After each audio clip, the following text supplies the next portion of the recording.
Hello, ജംഷിയാണ്. ഒരുപാട് ആൾക്കാർ എന്നോട് ചോദിക്കാത്തൊരു കാര്യമാണ് ഈ ഏത് മൈക്കാണ് യൂസ് ചെയ്യുന്നത്. ഞാൻ യൂസ് ചെയ്യുന്ന മൈക്കാണ് ഈ ഒരു ബട്ടൺ മൈക്ക് കേട്ടോ.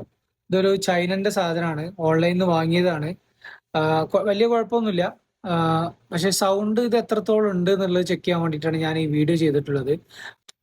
ഞാനിത് യൂസ് ചെയ്തിട്ട് എനിക്ക് കുറഞ്ഞൊരു സൗണ്ട് ആയിട്ടാണ് ഇത് തോന്നിയിട്ടുള്ളത്. അപ്പോൾ നിങ്ങളിത് കേട്ടിട്ട് എത്രത്തോളം സൗണ്ട് ഉണ്ട് എന്നൊന്ന് അറിയിക്കണേ. പിന്നെ ഇത് ഹോളി ലാൻഡ്മാർക്കിന്റെ സെയിം കോപ്പിയാണ്, ചൈനന്റെ സാധനമാണ്. ഇതിൽ രണ്ട് മൈക്കാണ് വരുന്നത്. അതില് ഒന്ന് ഇതിൽ തന്നെ ഉണ്ട്, ചാർജിങ്ങിലാണ്. ഇതാണ് ഇതിന്റെ മൈക്ക്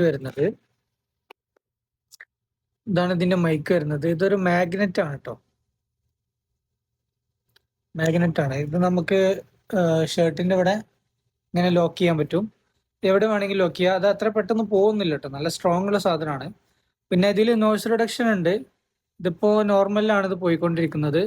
ഇതിലിവിടെ നോയ്സ് റിഡക്ഷനിൽ ഇവിടെ ലൈറ്റ് കത്തിക്കഴിഞ്ഞാൽ പിന്നെ നോയ്സ് റിഡക്ഷനിലാണ് വർക്ക് ചെയ്യുന്നത്. അത്രത്തോളം ഒരു ഭയങ്കര ഒരു സംഭവമായിട്ട് നിങ്ങൾ കാണണ്ട. ഒരു 2000-ന്റെ താഴെ വരുന്ന ഒരു റേറ്റ് ആണ് ഇതിന് വരുന്നത്.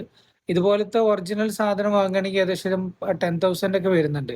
അപ്പൊ നിങ്ങൾ ഇത് ഒന്ന് കേട്ടിട്ട് ഒന്ന് അറിയിക്കണേ, ഇതിന്റെ സൗണ്ട് എത്രത്തോളം ഉണ്ടെന്നുള്ളത്. ഞാനിത് ഫേസ്ബുക്കിലെ നോയ്സ് റെഡ്യൂസർ ഉപയോഗിച്ചിട്ടാണ് സംസാരിക്കുന്നത്. അപ്പൊ എത്രത്തോളം മാറ്റം ഉണ്ടെന്ന് എനിക്ക് പറയാൻ പറ്റില്ല. അപ്പൊ നിങ്ങൾ നോക്കിയിട്ട് ഒന്ന് അറിയിച്ചിട്ട് നിങ്ങൾക്ക് പറ്റുകയാണെങ്കിൽ ഒന്ന് DM ചെയ്ത് കഴിഞ്ഞാൽ ഞാൻ ഇതിന്റെ ലിങ്ക് അയച്ചുതരാം. ഇപ്പോ ഞാൻ സംസാരിക്കുന്നത് ഇതിന്റെ നോർമൽ വോയിസിലാണ്, നോയ്സ് റെഡ്യൂസർ ഒന്നും ഇല്ലാതെയാണ് സംസാരിക്കുന്നത്. ഇതിലിപ്പോ നോയ്സ് റെഡ്യൂസർ ഒക്കെ ഒഴിവാക്കിയിട്ടുള്ളതാണ്. അപ്പോൾ ഇത് എത്രത്തോളം സൗണ്ട് ഉണ്ട് എന്നുള്ളത് എനിക്കറിയില്ല. ഇത് ഒരുപാട് ദൂരത്ത് നിന്ന് തന്നെ സംസാരിച്ചു കഴിഞ്ഞാലും ഒരു 20-30 മീറ്റർ ഒക്കെ ഇത് കിട്ടുന്നുണ്ട്. നല്ല ബാറ്ററി ബാക്കപ്പ് ആണ്. പിന്നെ ഇത് C ടൈപ്പ് ചാർജർ ആണ് ഇതിൽ. അത് നല്ലൊരു പാക്ക് ആയിട്ടാണ് ഇത് വരുന്നത്. ഹോളിലാൻഡാർക്കിന്റെ സെയിം കോപ്പിയാണ് കേട്ടോ ഇത് വരുന്നത്. C ടൈപ്പും ഉണ്ട്, ഐഫോണിന്റെ സ്ലോട്ടും ഉണ്ട്, രണ്ടും ഉണ്ട്.